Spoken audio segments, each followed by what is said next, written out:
মোহতারাম আল্লামা কবি রুহুল আমিন খান, বাংলাদেশ সুপ্রিম কোর্টের হাইকোর্ট বিভাগের সম্মানিত বিচারপতি সৈয়দ এবি মাহমুদুল হক সহ সাংবাদিকবৃন্দ, ওলামায়ে কেরাম এবং আমন্ত্রিত অতিথিবৃন্দ, আপনাদের সবাইকে আজকের এই সেমিনারে আন্তরিক অভিবাদন জানাচ্ছি।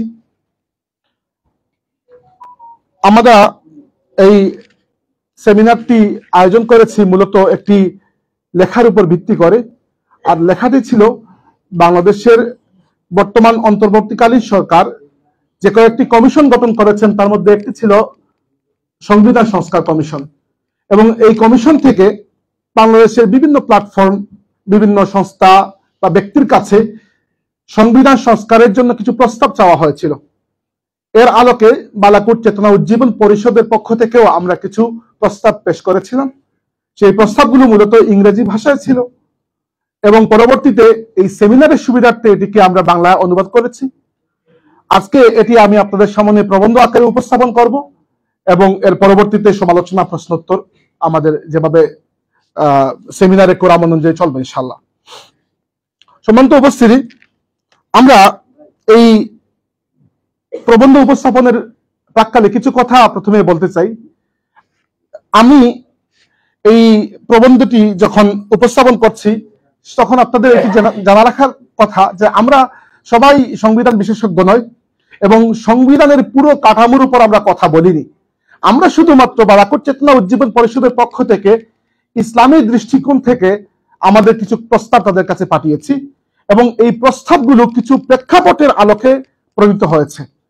অর্থাৎ বাংলাদেশ এবং বাংলাদেশের জন্মেরও আগে এই বাংলা এলাকার মুসলমানদের যে ঐতিহাসিক একটি যাত্রা ছিল সেটিকে আমরা একটা প্রেক্ষাপট হিসেবে নিয়েছি, আর ইসলামী শরিয়াকে আমরা আরেকটি প্রেক্ষাপট হিসেবে নিয়েছি। এই দুটি প্রেক্ষাপটের আলোকে আমরা 19টি প্রস্তাব পেশ করেছি এবং এই প্রেক্ষাপটগুলো আমাদের জন্য জরুরি, কারণ আমাদের প্রস্তাবগুলোকে বুঝতে হলে, মূল্যায়ন করতে হলে এই প্রেক্ষাপটগুলো বোঝা সবার জন্য জরুরি।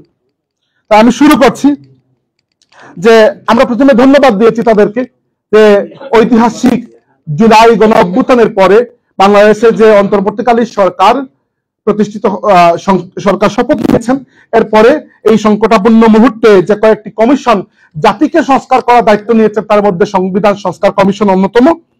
এবং তাদের কাছে আমরা প্রস্তাব পেশ করার সময় বলেছি যে সংবিধান, আইন, রাষ্ট্র, সরকার ইত্যাদি বিষয়ে তাদের অভিজ্ঞতা এবং জ্ঞান আমাদের চেয়ে বেশি। তবুও আমরা ইসলামী দৃষ্টিকোণ থেকে দুটি প্রেক্ষাপটের আলোকে 19টি প্রস্তাব পেশ করছি যেগুলোকে তারা যেন সবাই মূল্যায়ন করেন। আমাদের প্রথম প্রস্তাব হচ্ছে আমরা সেকুলারিজম অর্থাৎ ধর্মনিরপেক্ষতা এবং সোশ্যালিজম অর্থাৎ সমাজতন্ত্রকে বাংলাদেশের সংবিধানের প্রিয়াম্বল অর্থাৎ প্রস্তাবনা থেকে, যেখানে এগুলোকে জাতীয় মুক্তি সংগ্রামের অনুপ্রেরণা হিসেবে উল্লেখ করা হয়েছে, এবং সংবিধানের দ্বিতীয় ভাগ যেখানে রাষ্ট্র পরিচালনার মূলনীতি হিসাবে 4টি আদর্শকে উল্লেখ করা হয়েছে, যার মধ্যে দুটি হচ্ছে সেকুলারিজম এবং সোশ্যালিজম, এগুলোকে বাদ দেওয়ার সুপারিশ করেছি, প্রস্তাব করেছি। এবং বাদ দেওয়ার সাথে সাথে মোর অ্যাপ্রোপ্রিয়েট টার্মিনোলজিস, যেগুলো এর চেয়ে ভালো শব্দগুচ্ছ যা সামাজিক ন্যায় বিচার, ধর্মীয় সম্প্রীতি এগুলোকে রিপ্রেজেন্ট করতে পারে, এরকম শব্দ দিয়ে সেকুলারিজম এবং সোশ্যালিজম এই দুইটা টার্মকে পরিবর্তনের সুপারিশ করেছি। এখানে একটু প্রেক্ষাপট বলতে চাই আমি আপনাদেরকে যে কেন আমরা এই সুপারিশটি করলাম। আমাদের বাংলাদেশে বর্তমানে অনেক আলোচনা হচ্ছে, আমি নিজেও এরকম বরেণ্য মানুষের আলোচনা শুনেছি যে সেকুলারিজম নিয়ে আলিমুল আমার পড়ালেখা কম, এজন্য তারা কিছু মুখস্থ কথাবার্তা বলেন। আসলে সেকুলারিজম মানে হচ্ছে দুনিয়াদারি। শব্দটি কোন ভাষা থেকে, কোন শাব্দিক অর্থে এসেছে এটি এখন দেখার বিষয় নেই, কারণ সেকুলারিজম এই শব্দ এখন একটি পারিভাষিক অর্থে ব্যবহার হয়। উদাহরণস্বরূপ রাসূল শব্দ, রাসূল অর্থ হচ্ছে বার্তাবাহক, কিন্তু রাসূল যেহেতু ইসলামের একটি পারিভাষিক শব্দ, টার্মিনোলজি, এটিকে তার পারিভাষিক শব্দ বানিয়ে নিয়েছে, তাই আমরা পারিভাষিক শব্দ হিসাবে এটিকে সম্মান করি। একইভাবে সেকুলারিজমকে কখনো এটি মনে করা উচিত নয় যে এটি কেবল শাব্দিক একটি ব্যবহার। সেকুলারিজমকে কখনো এরকম মনে করা উচিত নয় যে শাব্দিক অর্থে এটি শুধু ধর্ম এবং রাষ্ট্রের মধ্যে একটি বিভাগ, একটি বিভাজন। না, সেকুলারিজম তার নিজের মধ্যে একটি ইতিহাস রাখে, সেকুলারিজম এই পরিভাষা তার নিজের একটি সংজ্ঞা রাখে, তার নিজের কিছু বৈশিষ্ট্য রাখে, এবং এগুলো বাংলাদেশের মুসলমানদের বা এরও আগে বাঙালি মুসলমানদের ইতিহাস জাতীয় চেতনার সাথে যায় না। আর সোশ্যালিজম বাংলাদেশের মুসলমান এবং তাদের জাতীয় ইতিহাসের সাথে যায় না। আমরা এখানে উল্লেখ করেছি যে বাংলাদেশের রাজনৈতিক প্রেক্ষাপট সবসময় ধর্ম এবং রাজনীতির মধ্যে একটা জটিল সমীকরণ নিয়ে একটা ঝগড়া সবসময় লেগেই থাকে, এবং বাংলাদেশের রাজনীতিতে যে কিছু ডমিনেন্ট ন্যারেটিভ রয়েছে, সেই ডমিনেন্ট ন্যারেটিভ গুলো দাবি করে যে বাংলাদেশ রাষ্ট্রটি যে কয়েকটি আদর্শের উপর প্রতিষ্ঠিত হয়েছিল তার মধ্যে একটি হচ্ছে ধর্মনিরপেক্ষতা, একটি হচ্ছে সোশ্যালিজম, এবং আমাদের এই যে কমিশনের কাছে আমরা পাঠিয়েছি, এই কমিশনের চেয়ারম্যান অধ্যাপক আলী রিয়াজ তার নিজের বইতে লিখেছেন যে বাংলাদেশ প্রতিষ্ঠিত হয়েছে যে কয়েকটি আদর্শের উপরে, সেই আদর্শগুলোর মধ্যে একটি হচ্ছে সেকুলারিজম, একটি হচ্ছে সোশ্যালিজম। আমরা এখানে দ্বিমত পোষণ করতে চাই যে বাংলাদেশ রাষ্ট্র সেকুলারিজম বা সোশ্যালিজম এরকম কোনো আদর্শের উপর প্রতিষ্ঠা হয় নাই, আমাদের মহান মুক্তিযুদ্ধ এরকম কোনো আদর্শের উপরে হয়নি। এরপরে বাংলাদেশের যে ডমিনেন্ট ন্যারেটিভ, যে রাজনৈতিক বয়ান, সেখানে দাবি করা হয় যে বাংলাদেশের মুক্তিযুদ্ধ এবং তৎপরবর্তী রাজনীতিতে ইসলামের সেরকম অর্থে কোনো ভূমিকা ছিল না, আনটিল জিয়াউর রহমান যখন ক্ষমতায় আসলেন, মিলিটারি শাসন আসলো, তখন ইসলামকে আবার রাজনৈতিক অঙ্গনে নিয়ে আসা হয়েছে। আমরা এটাও দ্বিমত পোষণ করি, বিষয়টা আসলে এত সহজ নয় যেভাবে আপনারা বলছেন। তৃতীয়ত বলা হয় যে সেকুলারিজম, সোশ্যালিজম এগুলো হচ্ছে বাঙালি মুসলমানদের বা বাঙালিদের ইনহেরেন্ট স্পিরিট, অন্তর্নিহিত চেতনার মধ্যে এগুলোর একটা জায়গা আছে। আমি দ্বিমত পোষণ করতে চাই। আমি বাঙালি মুসলমান এবং বাঙালি হিন্দুদেরও ইতিহাস পড়েছি। ধর্মনিরপেক্ষতা, সমাজতন্ত্র কখনো বাঙালিদের ইনহেরেন্ট স্পিরিট বা অন্তর্নিহিত চাহিদা কখনোই ছিল না। উল্টো আমি কিছু জায়গায় প্রশ্ন করতে চাই, এই যে সেকুলারিজমকে একটা বেনালিটির ফ্রেমওয়ার্ক থেকে দেখার একটা চিন্তা আমরা করছি, যে সেকুলারিজম তো আছে আছে, বাকিগুলা কি আছে দেখার বিষয়। এই যে সেকুলারিজমকে আমরা পানির মতো একটা সহজ দুনিয়াদারি বানিয়ে দিচ্ছি, বিষয়টা এরকম নয়।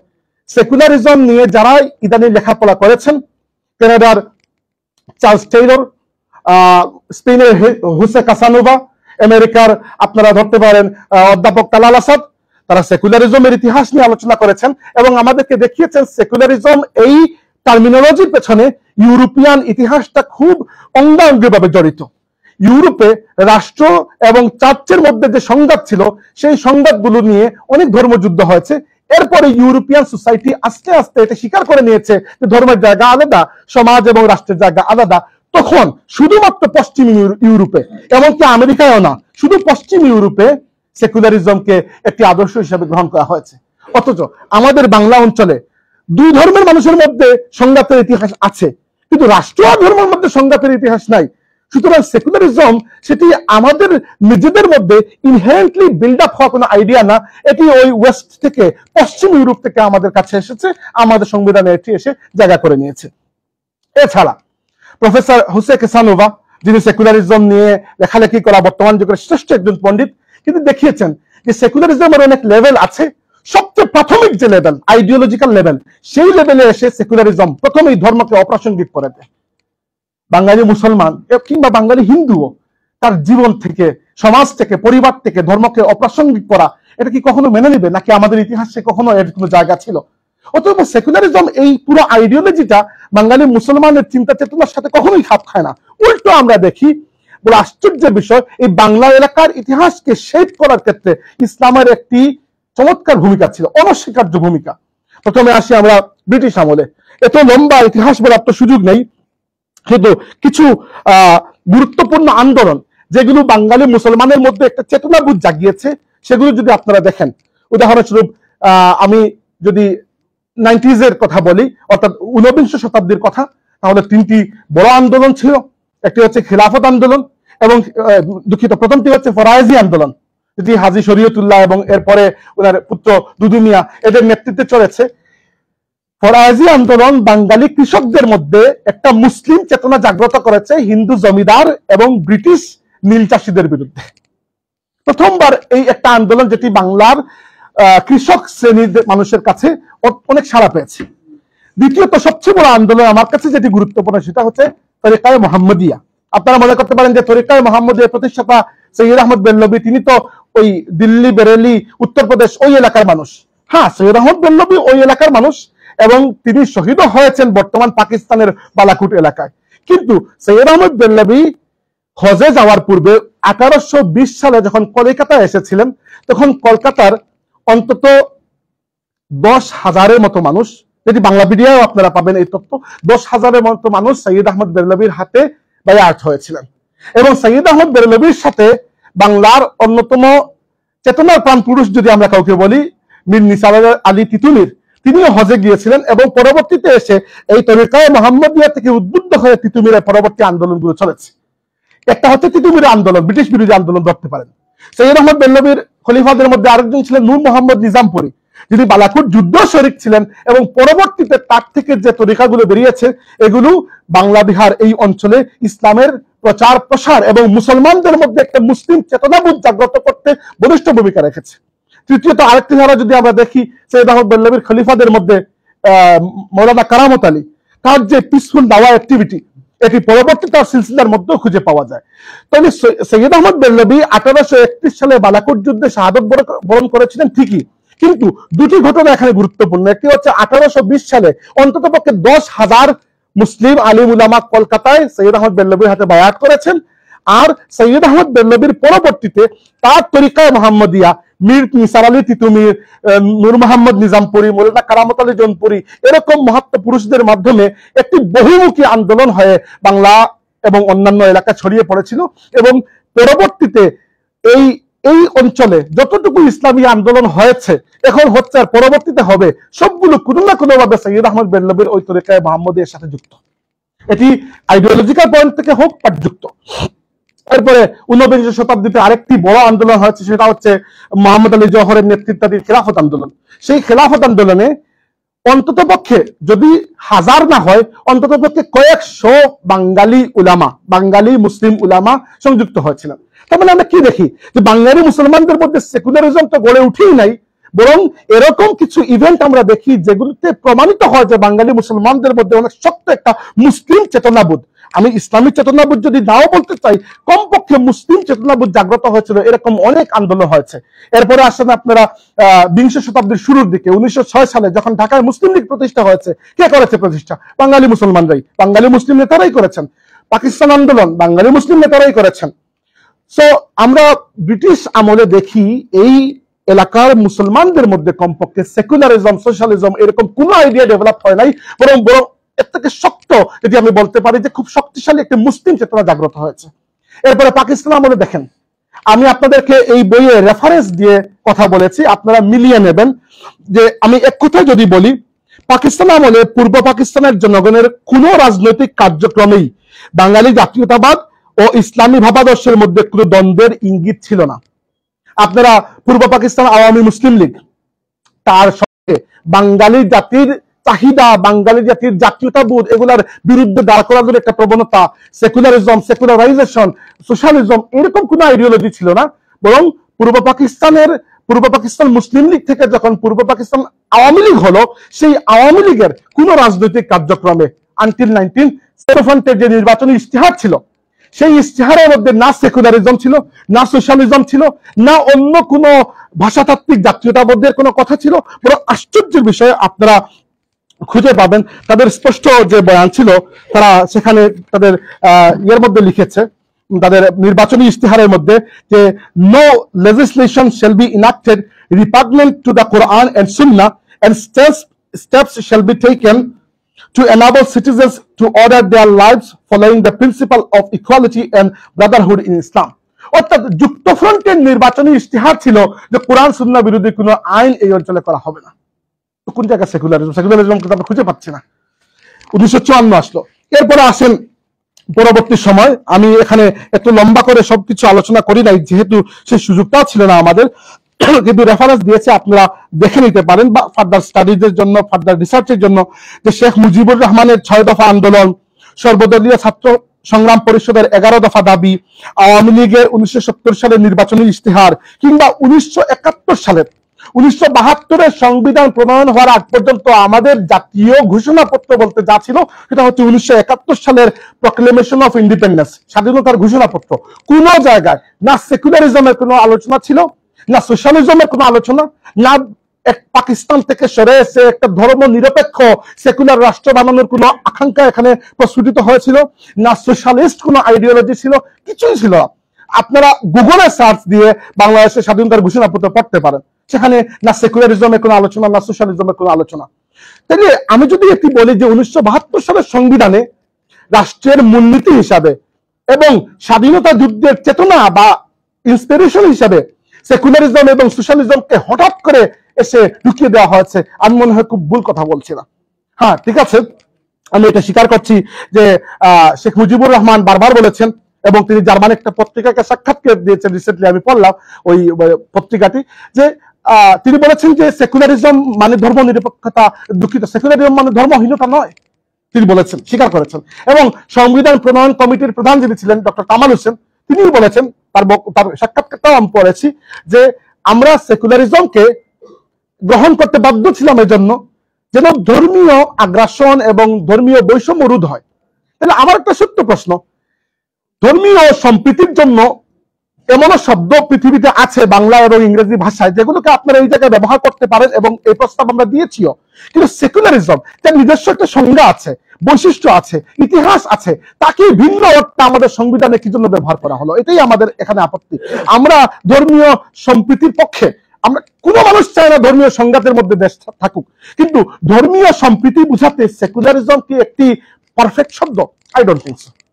সেকুলারিজম বা সোশ্যালিজম, সামাজিক ন্যায় বিচার বুঝাতে সোশ্যালিজম কি একটি পারফেক্ট শব্দ? সোশ্যালিজম, কার্ল মার্কসের সোশ্যালিজম হোক, ভ্লাদিমির লেনিনের সোশ্যালিজম হোক, অথবা মাও জেডংয়ের সোশ্যালিজম হোক, অথবা আজকে উত্তর কোরিয়ার সোশ্যালিজম হোক, কোন সোশ্যালিজম পৃথিবীতে সফল হয়েছিল আমাকে বলুন। আমি যদি ইউরোপের নিষ্পেষণের ইতিহাসকে সামনে রেখে কার্ল মার্কসকে কতক্ষণের জন্য সাপোর্ট করি, কিন্তু পরবর্তীতে কার্ল মার্কসের আইডিওলজির উপরে যে রাষ্ট্রগুলো প্রতিষ্ঠিত হয়েছিল তাদের যে জুলুম বর্বরতার ইতিহাস, সেই জায়গা থেকে আমি সোশ্যালিজম বা সমাজতন্ত্রকে কিভাবে সাপোর্ট করতে পারি? সো বাঙালি মুসলমানের চেতনার মধ্যে না কখনো সেকুলারিজম ছিল, না কখনো সোশ্যালিজম ছিল, বরং আমরা দেখেছি, যদিও শেখ মুজিবুর রহমান এটিকে ইয়ে করার চেষ্টা করেছেন, ব্যাখ্যা করার চেষ্টা করেছেন যে সেকুলারিজম মানে আমরা ধর্মহীনতা বোঝাচ্ছি না, কিন্তু বাংলাদেশে বারবার কোন সরকারের আমলে আর কোন সরকারের আমলে নয়, এই হিসাবটুকু বাদ দিয়ে আপাতত আমরা মোটা দাগে বলছি, বাংলাদেশে বারবার আমরা অনেক আগ্রাসী ধর্ম নিরপেক্ষীকরণ দেখেছি, অনেক আগ্রাসী ডি ইসলামাইজেশন দেখেছি বাংলাদেশে, এমনও ডি ইসলামাইজেশন দেখেছি যাকে আমরা প্রফেসর হাতিম বাজিয়ানের একটি টার্মিনোলজি আছে যে ইসলামোফোবিয়া ইন মুসলিম স্টেটস, এর সাথে আমরা তুলনা করতে পারি। হ্যাঁ, আমরা আল্লাহ শুকরিয়া আদায় করছি যে বাংলাদেশে কেমালিজমের মতো সেকুলারিজম কখনো আসে নাই, লাইসিটের মতো সেকুলারিজম কখনো আসে নাই, কিন্তু সেকুলারিজমের বৈশিষ্ট্য হচ্ছে সে তার যাত্রা শুরু করে ধর্মীয় সম্প্রীতির নামে, আর পরবর্তীতে যেতে যেতে কামাল আতাতুর্কের কেমালিজম পর্যন্ত চলে যায়। এজন্য আমাদের যে স্পষ্ট দাবি হচ্ছে বাংলাদেশের সংবিধানের মূলনীতি, দুঃখিত, বাংলাদেশের সংবিধানের প্রস্তাবনা যেখানে সেকুলারিজম এবং সোশ্যালিজমকে আমাদের স্বাধীনতা সংগ্রামের মোটিভেশন বা ইন্সপিরেশন হিসেবে দেখানো হয়েছে, সেটি ভুল, এগুলোকে বাদ দিন। এবং আমাদের সংবিধানের দ্বিতীয় অংশে যেখানে রাষ্ট্র পরিচালনার মূলনীতি হিসেবে সেকুলারিজম এবং সোশ্যালিজমকে রাখা হয়েছে, এগুলো বাদ দিন। বাদ দিয়ে এর পরিবর্তে ধর্মীয় সম্প্রীতিকে বুঝায় এরকম কোন পারফেক্ট শব্দ এবং সামাজিক ন্যায় বিচারকে বুঝায় এরকম কোন পারফেক্ট শব্দ দিয়ে ওগুলোকে সাবস্টিটিউট করুন। আমরা বলছি না যে সেকুলারিজম সরিয়ে আপনারা ধর্মীয় সংঘাত নিয়ে আসুন, না, অবশ্যই না, কে চায়, কিন্তু সেকুলারিজম তার নিজের একটি অর্থ, একটি উদ্দেশ্য রাখে। সেকুলারিজমকে প্রফেসর সলিমুল্লাহ খান প্রায় বলে সেকুলারিজম মানেই দুনিয়াদারি, সেকুলারিজম মানে দুনিয়াদারি নয়। সেকুলারিজম সবসময় সে তার নিজের কি জীবন ব্যবস্থা রয়েছে, এই জীবন ব্যবস্থার মধ্যে কিছু আদর্শকে সে গ্রহণযোগ্য করে তুলে আর কিছু আদর্শকে সে অগ্রহণযোগ্য করে তুলে। এজন্য সেকুলারিজম যখন আপনি নিয়ে আসবেন তো অটোমেটিক্যালি আপনার পুরো জীবন ব্যবস্থাটা ওই আইডিওলজির পেছনে পেছনে ছুটবে। সে যেটিকে, সে ধর্মের যতটুকুকে কবুল করবে ততটুকু ইসলাম থাকবে, আর যতটুকুকে কবুল করবে না ততটুকু পলিটিক্যাল ইসলাম হয়ে যাবে।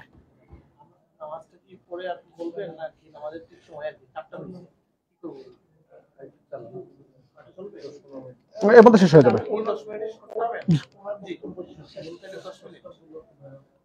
আচ্ছা, এবার আমরা 2 নম্বর প্রস্তাবে যাচ্ছি। আমাদের প্রথম প্রস্তাব আপনাদের কাছে নিশ্চয়ই ক্লিয়ার, অন্য কোনো প্রস্তাব নিয়ে এত লম্বা কনটেক্সট আমি বলবো না। এটা বলেছি এই জন্য এখানে হিস্টোরিক্যাল কিছু ভুল বুঝাবুঝি, ন্যারেটিভের কিছু ভুল বুঝাবুঝি ছিল। তো আমাদের প্রথম প্রস্তাব হচ্ছে সেকুলারিজম এবং সোশ্যালিজমকে পরিবর্তন করে অধিক উপযোগী শব্দগুচ্ছ দিয়ে এগুলোকে যেন সাবস্টিটিউট করা হয় সংবিধানের প্রিয়াম্বল এবং সংবিধানের দ্বিতীয় অংশ থেকে। আমাদের 2 নম্বর, 3 নম্বর, 4 নম্বর প্রস্তাব এখন পড়ছি আমরা।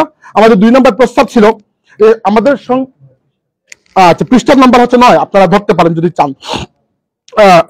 আমরা সংবিধানের প্রস্তাবনায় মহান সর্বশক্তিমান আল্লাহর নিরঙ্কুশ সার্বভৌমত্বকে আনুষ্ঠানিক স্বীকৃতি দেওয়ার দাবি করেছি, অর্থাৎ অ্যাবসলিউট সভরেনিটি অফ অলমাইটি আল্লাহ।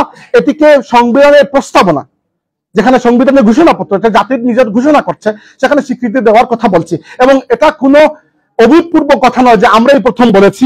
পৃথিবীতে মুসলিম দেশগুলোর মধ্যে মৌরিতানিয়া, পাকিস্তান, অন্যান্য দেশ এবং খ্রিস্টান সংখ্যাগরিষ্ঠ রাষ্ট্রগুলোর মধ্যে আয়ারল্যান্ড, কানাডা এনটিটিকে তাদের সুপ্রিম সভরেনিটি হিসাবে স্বীকার করা হয়েছে।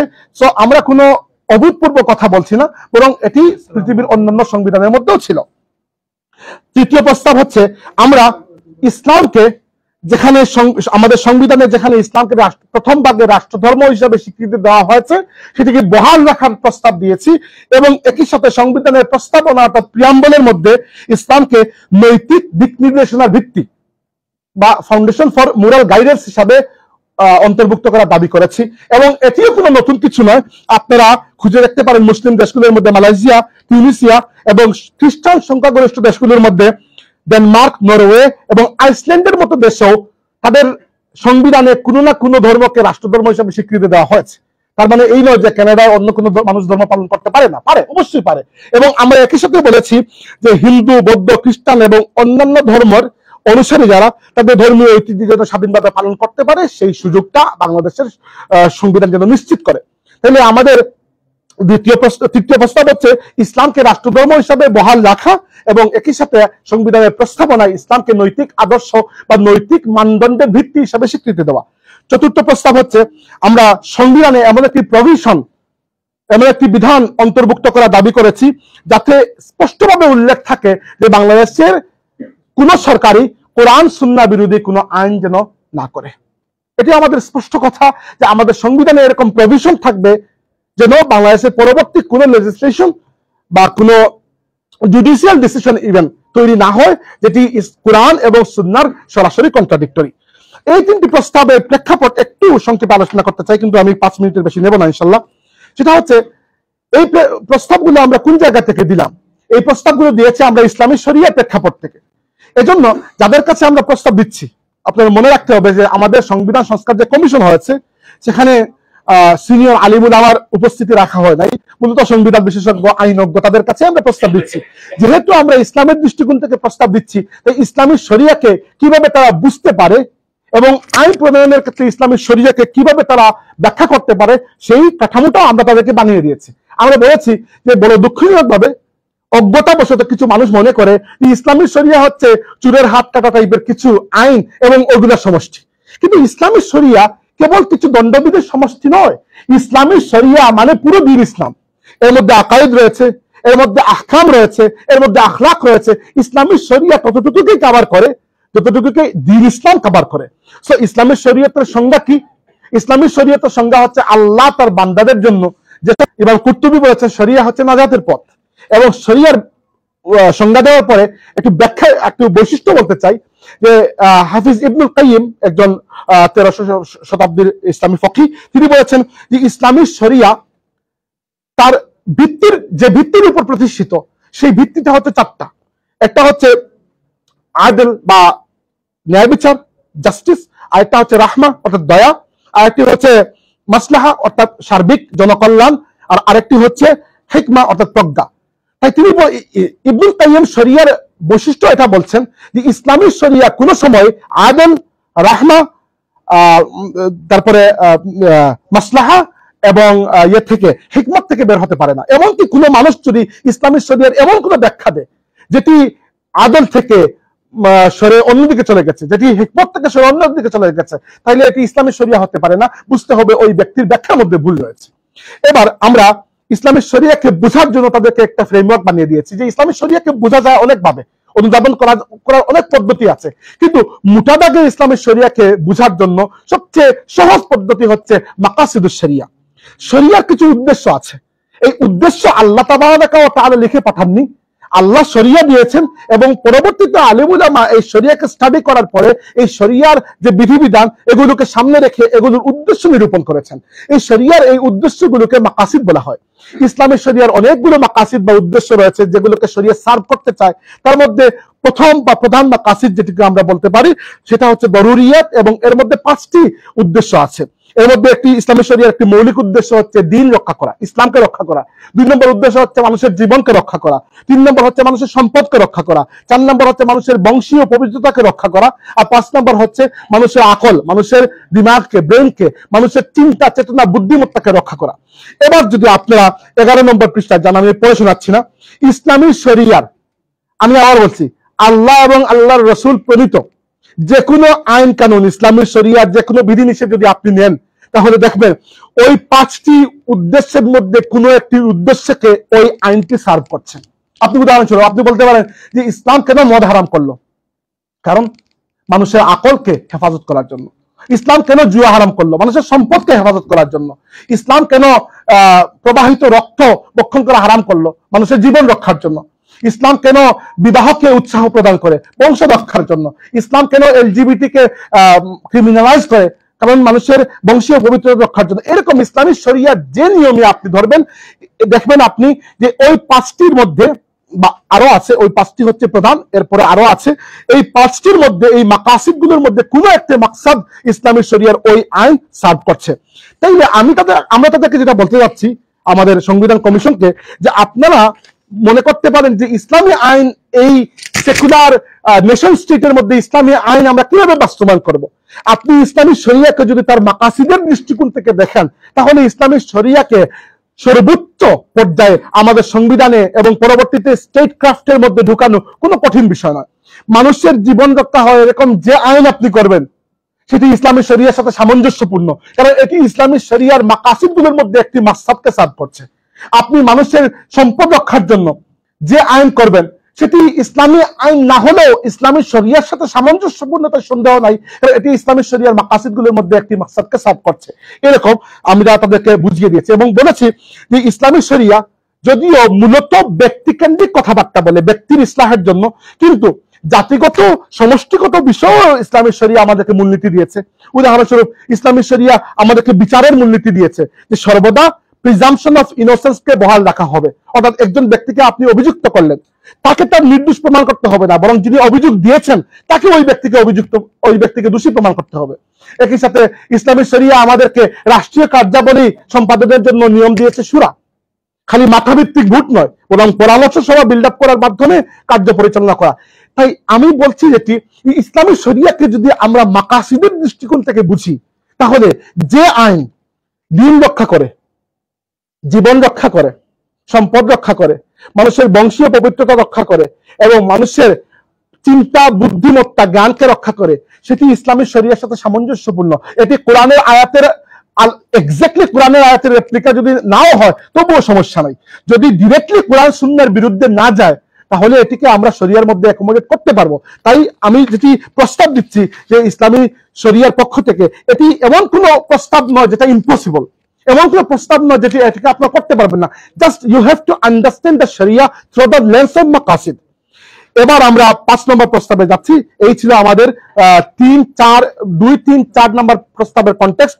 5 নম্বর প্রস্তাবে আমরা বলেছি যে বাংলাদেশের জন্য একটি সাংবিধানিক সংস্থা হিসাবে একটি ইসলামী পরামর্শ পরিষদ গঠন করা হয়। কারণ সংবিধান, জুডিশিয়ারি, লেজিসলেশন, অ্যাডমিনিস্ট্রেশন সবার কাছে ইসলামী শরিয়াকে ব্যাখ্যা করবে কে? প্রত্যেকে যদি নিজের মতো উঠে ব্যাখ্যা করতে শুরু করে তাহলে তো সমস্যা। সিনিয়র উলামা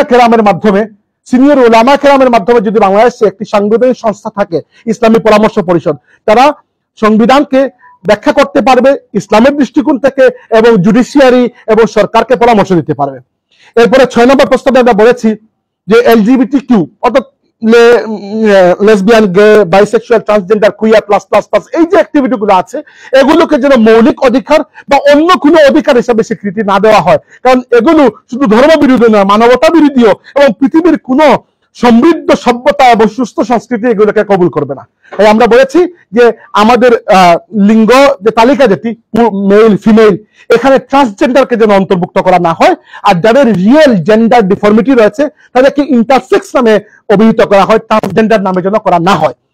7 নম্বর প্রস্তাবে আমরা বলেছি যে মুসলমানদের যে পারিবারিক আইন রয়েছে, বিবাহ, তালাক, তারপরে মিরাসের সম্পত্তি বন্টন, এগুলোতে মুসলমানদেরকে যেন ইসলামী নীতিমালা অনুযায়ী তাদেরকে পরিচালিত হওয়ার সুযোগটিকে সংবিধান কর্তৃক স্বীকৃতি দেওয়া হয়। একই সাথে অন্য ধর্মের যারা আছে তারা তাদের পরিবার সংশ্লিষ্ট আইন যেন নিজের ধর্মের আইন নীতিমালা অনুযায়ী করতে পারে। 8 নম্বর প্রস্তাবে আমরা বলেছি যে আমাদের জুডিশিয়ারি অর্থাৎ বিচার বিভাগের কোন জুডিশিয়াল ডিসিশন যেন ডিরেক্টলি ইসলামিক শরিয়া অর্থাৎ কোরআন সুন্নাহর সাথে কন্ট্রাডিক্টরি না হয়। 9 নম্বর প্রস্তাবে আমরা বলেছি যে বাংলাদেশে সাংবিধানিক সংস্থা হিসাবে একটি স্বাধীন জাতীয় শিক্ষা কমিশন গঠন করা উচিত, এবং যেখানে অন্যান্য বিষয়ে পণ্ডিতদের সাথে সাথে ইসলামী আলিমুলামাও থাকবেন, ইসলামী বিষয়গুলো কারিকুলামের মধ্যে কিভাবে অন্তর্ভুক্ত করা হবে, কিভাবে মূল্যায়ন করা হবে এটি দেখার জন্য। আমি শিক্ষা সংস্কার কমিশন বলছি না, আমি বলছি জাতীয় শিক্ষা কমিশন। অর্থাৎ আমাদের দেশে জাতীয় শিক্ষা কমিশন নাই, পৃথিবীর অনেক দেশে রয়েছে, আমেরিকায় রয়েছে, ইন্ডিয়াতে রয়েছে, যেগুলো শিক্ষা কার্যক্রমকে তদারকি করে। আর যেহেতু আমাদের দেশে একটা বিশাল জনগোষ্ঠী মাদ্রাসা পড়ালেখা করেন, এবং তাই আমাদেরকে এই শিক্ষা কমিশনের মধ্যে আলিমুলামাকে অন্তর্ভুক্ত করার পরামর্শ আমরা দিয়েছি। 10 নম্বর প্রস্তাবে আমরা বলেছি যে ইসলামী শিক্ষা ও সংস্কৃতির অগ্রগতিকে সহজতর করার জন্য আমাদের সংবিধানে যেন কিছু প্রভিশন রাখা হয়। তার মধ্যে একটি হচ্ছে যে আমাদের শিক্ষা কারিকুলামের প্রত্যেকটি ধাপে মুসলমানদের জন্য ইসলামিক স্টাডিজকে বাধ্যতামূলক করা হয়, এবং অন্যান্য ধর্মের মানুষের জন্য তাদের নিজস্ব ধর্মশিক্ষাকে। দ্বিতীয়ত, বিবাহকে একটি মৌলিক সামাজিক প্রতিষ্ঠান হিসেবে যেন স্বীকৃতি দেওয়া হয়। তৃতীয়ত, শিশু ও পরিবার কল্যাণ এবং জনসমক্ষে অশালীনতা রোধে যেন ইসলামী নীতিমালার সাথে সামঞ্জস্যপূর্ণ বিধান প্রণয়ন করা হয়। 11 নম্বর প্রস্তাব আপনারা 16 নম্বর পৃষ্ঠা পাবেন। আমরা বলেছি যে আমাদের সংবিধানের 77 নম্বর অনুচ্ছেদ যেখানে ন্যায়পালয় কার্যালয়ের কথা বলা হয়েছে, দেওয়ান আল মুহতাসিব। আমি দেওয়ান আল মুহতাসিব শব্দটা ইচ্ছা করে উল্লেখ করেছি, কারণ এই শব্দটা আমিরুল মুমিনিন উমর ইবনে খাত্তাব রাদিয়াল্লাহু আনহু প্রণীত, এটি প্রথমে তিনিই শুরু করেছিলেন। আমাদের ওই ন্যায়পালয়ের কার্যালয়কে যেন কার্যকর করা হয়, এখানে এটি আছে কিন্তু এটি কার্যকর নয়, এটিকে যদি কার্যকর করা হয় তাহলে প্রশাসনিক পর্যায়ে যে কোনো বিচার তিনি খুব দ্রুত ওই কার্যালয়ের মাধ্যমে করা সম্ভব হবে। 13 নম্বর প্রস্তাবে আমরা বলেছি খুবই গুরুত্বপূর্ণ যে বাক স্বাধীনতা এবং ভাব প্রকাশের স্বাধীনতাকে নিশ্চিত করার পাশাপাশি এটিকেও যদি নিশ্চিত করা হয় যে কোন ধর্ম বা কোন ধর্মীয় গোষ্ঠীর বিরুদ্ধে ইচ্ছাকৃত উস্কানি বা উদ্দেশ্যমূলক বৈরিতার বক্তৃতা যেন কেউ বা কোনো কাজ যেন কেউ না করে, এবং একই সাথে নিশ্চিত যেন করা হয় এটি যে কোনো একাডেমিক আলোচনা, একাডেমিক সমালোচনাকে রহিত করার জন্য এই আইনকে কেউ যেন আবার অপব্যবহার না করতে পারে। বাংলাদেশে দুইটাই সমস্যা, এটা হচ্ছে এদিকে গেলে দেখা যাবে যদি এরকম কোনো বিধান না থাকে তাহলে কোন নির্দিষ্ট ধর্মকে কেন্দ্র করে কেউ ইচ্ছাকৃত উস্কানিমূলক বক্তব্য দিচ্ছে, আবার দেখা যাবে এরকম কোন আইন যদি থাকে তাহলে ওই আইনকে কেউ ব্যবহার করছে। আমাদের সংবিধানের জন্য ক্লিয়ারলি ডিমার্কেটেড থাকে যে আমাদের ভাব প্রকাশ এবং বাক স্বাধীনতা থাকবে, একই সাথে কোন ধর্মকে বা কোন ধর্মীয় জনগোষ্ঠীকে কেউ টার্গেট করে ইচ্ছাকৃত উস্কানিমূলক বক্তব্য না দেয় সে ব্যাপারে স্পষ্ট বিধান যেন আমাদের সংবিধানে অন্তর্ভুক্ত করা হয়। 12 নম্বর প্রস্তাবে আমরা বলেছি যে ইসলামী অর্থনীতি ও শ্রম অধিকার বাস্তবায়নের জন্য যেন পর্যাপ্ত বিধান আমাদের সংবিধানে সংযুক্ত করা হয়। এর মধ্যে সুদমুক্ত ব্যাংকিং এর জন্য একটি অবকাঠামো নির্মাণের প্রস্তাব আমরা দিয়েছি, এবং এক্ষেত্রে মালয়েশিয়ার শরিয়া অ্যাডভাইজারি কাউন্সিল, সুদানের যে ইসলামী আর্থিক ব্যবস্থা, বাহরাইনের শরিয়া সম্মত বিনিয়োগ ব্যবস্থা, এগুলোকে উদাহরণ হিসেবে সামনে রেখে আমাদের অর্থনৈতিক একটা নীতি প্রণয়ন করা হোক, যাতে বাংলাদেশে ভোক্তা বান্ধব স্বচ্ছ সুদমুক্ত ব্যাংকিং কাঠামোর দিকে আমরা আস্তে আস্তে এগিয়ে যেতে পারি। আমাদের সংবিধানে যদি এটিকে একটি বিধান হিসাবে রাখা হয় যে আমরা ধীরে ধীরে সুদমুক্ত এবং ভোক্তা বান্ধব অর্থনীতির দিকে যাব, তাহলে এরকম কাঠামো প্রণয়ন করা খুব কঠিন নয়। পৃথিবীর অনেক দেশে আছে এবং এখানে আমরা উদাহরণ হিসাবে সেগুলোকে ব্যবহার করেছি, আপনারা পড়ে নিতে পারেন। এরপর আমরা এই ক্ষেত্রে আরো কিছু কথা বলেছি যেগুলো আপনারা পড়ে নেবেন। 13 নম্বর প্রস্তাবে আমরা যাচ্ছি যে দুঃখিত 14 নম্বর প্রস্তাবে আমরা যাচ্ছি যে সংবিধানে একটি লিগালি বাইন্ডিং আইনি বাধ্যবাধকতামূলক, এবং এরকম শব্দ শুধু আমরা এই একটার ক্ষেত্রে ব্যবহার করেছি, খুবই গুরুত্বপূর্ণ। যে 14 নম্বর প্রস্তাবে বলেছি যে আইনি বাধ্যবাধকতামূলক বিধান যেন অন্তর্ভুক্ত করা হয় যাতে রাষ্ট্রে বসবাসরত ব্যক্তিদেরকে গুমের বিরুদ্ধে সুরক্ষা এবং আনওয়ারেন্টেড অ্যারেস্টের বিরুদ্ধে সুরক্ষা দেওয়া যায়। কখনো এটি আমরা আর বাংলাদেশে দেখতে চাই না যে মানুষ গুম হচ্ছে, মানুষকে আনওয়ারেন্টেড গ্রেফতার করা হচ্ছে। বাংলাদেশের সংবিধানের জন্য লিগালি বাইন্ডিং, বাংলাদেশের সংবিধানে কিন্তু পুরোটা লিগালি বাইন্ডিং নয়, লিগালি বাইন্ডিং আইনগত বাধ্যবাধকতামূলক এরকম প্রবিধান রাখা হয় যাতে এই রাষ্ট্রে বসবাসকারী প্রত্যেকটি ব্যক্তি এইরকম বিধানকে ব্যবহার করে সে তার নিজেকে, নিজের পরিবারকে গুম এবং আনওয়ারেন্টেড অ্যারেস্ট থেকে সে নিজেকে সুরক্ষা দিতে পারে। পাশাপাশি আমরা বলেছি আমাদের সংবিধানের 3য় ভাগে অনেক অধিকারের কথা বলা আছে, কিন্তু কিছু অধিকার বাদ পড়ে গেছে, সেগুলো আমরা মৌলিক অধিকার হিসেবে পেতে চাই। একটা হচ্ছে ভোটাধিকার, আমাদের ভোটাধিকার জন্য কখনো নষ্ট না হয়।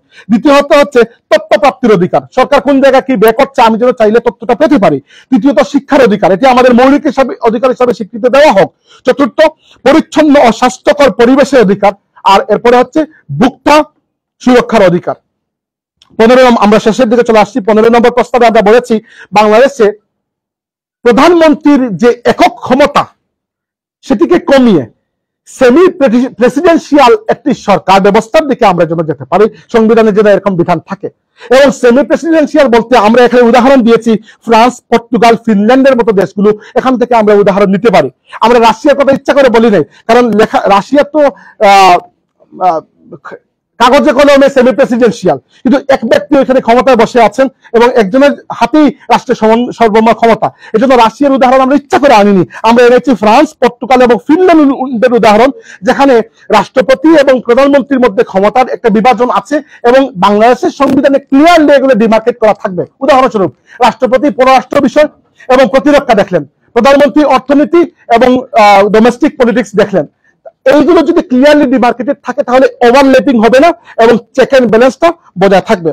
এরপরে প্রস্তাব 16 নম্বর আমরা বলেছি যে সংবিধান ক্ষমতার পৃথককরণ ও বিকেন্দ্রীকরণের নীতিগুলোকে শক্তিশালী করবে যাতে ভারসাম্যপূর্ণ শাসন ও বর্ধিত জবাবদিহিতা নিশ্চিত করা যায়, অর্থাৎ ডিসেন্ট্রালাইজেশন অফ পাওয়ার। বাংলাদেশের সবচেয়ে বড় সমস্যা হচ্ছে ক্ষমতা এমন ভাবে কুক্ষিগত হয় কিছু নির্দিষ্ট মানুষ এবং এজেন্সির হাতে, গোষ্ঠীর হাতে, এই ক্ষমতার বিকেন্দ্রীকরণ আমরা দেখতে পাই না। আমরা বলেছি ক্ষমতার সর্বোচ্চ বিকেন্দ্রীকরণ, এমনকি আমাদের স্থানীয় প্রশাসনের যেটুকু পাওয়ার এবং অর্থনীতির স্বাধীনতা দেওয়া হয়েছে তাদেরকে এর থেকে বেশি দেওয়া হয় এবং জবাবদিহিতা নিশ্চিত করার পাশাপাশি চেক এন্ড ব্যালেন্স এবং এই ক্ষমতার ভারসাম্যপূর্ণ প্র্যাকটিস বজায় রাখতে সংবিধানের জন্য আমাদের স্পষ্ট প্রবিধান রাখা হয়। আমাদের সেকেন্ড লাস্ট প্রস্তাব যে বাংলাদেশের সংবিধানে জাতীয় নির্বাচনকালীন সময় একটি তত্ত্বাবধায়ক বা অন্তর্বর্তীকালীন সরকার ব্যবস্থাকে যেন অন্তর্ভুক্ত করা হয় এবং এর সীমিত ক্ষমতাকে ক্লিয়ারলি ডিমার্কেট করা হয়। এবং এখানে আমরা উদাহরণ হিসাবে নেপালের উদাহরণ দিতে পারি। নেপাল যখন ট্রানজিশনাল পিরিয়ডের মধ্য দিয়ে যাচ্ছিল তারা একটি অন্তর্বর্তীকালীন সরকার গঠন করেছিল, বাংলাদেশে বর্তমানে যেটি আছে। পাকিস্তানে আমরা ওই যে তত্ত্বাবধায়ক সরকারের উদাহরণ পাই। তাই এই রকম মডেল থেকে আমরা উৎসাহ নিতে পারে এবং এই তত্ত্বাবধায়ক বা অন্তর্বর্তীকালীন যে সরকার আসবে তার হাতে এরকম নির্বাচিত সরকারের মতো ক্ষমতা থাকবে না, তার মূল দায়িত্ব থাকবে সংবিধানকে সমুন্নত রাখা এবং একটি সুষ্ঠু নির্বাচন পরিচালনা করা, বাস এতটুকু ডিমার্কেট করা থাকবে। 18 নম্বর প্রস্তাবে আমরা বলেছি যে আমাদের সংবিধানকে এমন ভাবে গঠন করা হোক, এটা খেয়াল করার মতো বিষয়, যেন যে কোনো ব্যক্তি এসে স্বেচ্ছাচারীর মাধ্যমে এটিকে স্বৈরাচারী উদ্দেশ্যে ব্যবহার করতে না পারে এবং আরবিট্রারি অ্যামেন্ডমেন্টস থেকে আমাদের সংবিধানকে আমরা বাঁচাতে পারি। যার ইচ্ছা হলো সংবিধানকে সে পরিবর্তন করে ফেললেন, যার ইচ্ছা হলো সংবিধানকে পরিবর্তন করে ফেললেন। আমাদের সংবিধান যেন এরকম সুপরিবর্তনীয় না হয়, বরং সংবিধানের মৌলিক অধিকার, শাসন কাঠামো এবং রাষ্ট্রের সার্বভৌমত্বকে প্রভাবিত করে এমন কোন বিধান যদি পরিবর্তন করতে হয় তাহলে যেন গণভোটের আয়োজন করা হয়। আর এছাড়া বাকিগুলোকে পরিবর্তন করতে যেন সংবিধানে এরকম বিধান থাকে যে পরিবর্তন করতে হলে আমাদের পার্লামেন্টের মধ্যে সুপার মেজরিটি ভোটের প্রয়োজন হবে। এরকম করলে কি হবে, যেমন জার্মানিতে আপনারা দেখতে পাবেন তাদের যে প্রোটেকশন অফ ফান্ডামেন্টাল রাইটস, এগুলোকে কখনো পরিবর্তন করা যায় না। সো আমাদের সংবিধানে কিছু বিষয় থাকবে অপরিবর্তনীয়, যেগুলোকে পরিবর্তন করতে হলে গণভোটের প্রয়োজন পড়বে, আর কিছু বিষয় থাকবে যেগুলোকে পরিবর্তন করতে হলে পার্লামেন্টের সুপার মেজরিটি প্রয়োজন পড়বে, যেন কেউ ইচ্ছা মতো এসে পরিবর্তন করে এটাকে স্বৈরাচারী উদ্দেশ্যে আর ব্যবহার করতে না পারে। আর আমাদের শেষ প্রস্তাব হচ্ছে যে বাংলাদেশ যেন আন্তর্জাতিক শান্তি এবং সমৃদ্ধির প্রতি তার প্রতিশ্রুতিকে, সংহতির প্রতি তার প্রতিশ্রুতিকে বজায় রাখতে গিয়ে কোন অ্যাপার্থাইড রেজিমের সাথে কোনো সম্পর্ক রক্ষা করা থেকে বিরত থাকে। অর্থাৎ ইসরায়েলের মতো কোনো রাষ্ট্র যারা বৈষম্যমূলক আচরণ করছে অন্য জাতির প্রতি, এইরকম কোনো রাষ্ট্রের সাথে যেন বাংলাদেশের সরকারগুলো কোনো সম্পর্ক না রাখে, এবং মানবতা, মুক্তি এবং স্বাধীনতার প্রতি যে মানবতার ইনহেরেন্ট একটা স্পিরিট আছে সেটিকে বহাল রাখতে গিয়ে ফিলিস্তিনি জনগণের স্বাধীনতা সংগ্রামের প্রতি যেন বাংলাদেশ সরকারের সবসময় তার একটা সমর্থন বহাল থাকে, এবং ভ্রাতৃপ্রতিম মুসলিম রাষ্ট্রগুলোর সাথে যেন আমরা সুসম্পর্ক গড়ে তুলি, যেন আমরা উম্মার একটা ঐক্য এখানে আমরা আমাদের ভূমিকা রাখতে পারি। আমাদের সংবিধানের প্রস্তাবনার মধ্যে এখনো কিন্তু বিষয়গুলো আছে, বাংলাদেশের সংবিধানের প্রস্তাবনার মধ্যে এই বিষয়গুলো আছে। আমি বলেছি শুধুমাত্র এগুলোকে যেন বহাল রাখা হয়, যেন বাংলাদেশের মানুষ এবং পরবর্তী সরকারগুলো কোন বৈষম্যমূলক রাষ্ট্রের সাথে সম্পর্ক না রাখে, আর প্রত্যেকটি জাতির ন্যায়সঙ্গত মুক্তির আন্দোলনকে সমর্থন করে, আর বিশ্ব মুসলিম উম্মার ঐক্য এবং ভ্রাতৃত্বে তার সমৃদ্ধির জন্য, বৃদ্ধির জন্য নিজের ভূমিকাটুকু সে অগ্রণী ভাবে পালন করে। এই প্রেক্ষাপটের আলোকে আমরা এই 19টি প্রস্তাব দিয়েছি, এবং আমরা আশা করি যে আমরা ঐতিহাসিক এবং ধর্মতাত্ত্বিক প্রেক্ষাপটের উপর ভিত্তি করে যে ইসলামী দৃষ্টিকোণ থেকে প্রস্তাবগুলো দিয়েছি, এই কমিশনের চেয়ারম্যান এবং সদস্যবৃন্দ এগুলোকে আন্তরিকভাবে বিবেচনা করবেন, এবং আমরা আল্লাহর কাছে তাদের এবং এই সেমিনারের সাফল্য কামনা করছি। আসসালামু আলাইকুম ওয়া রাহমাতুল্লাহ।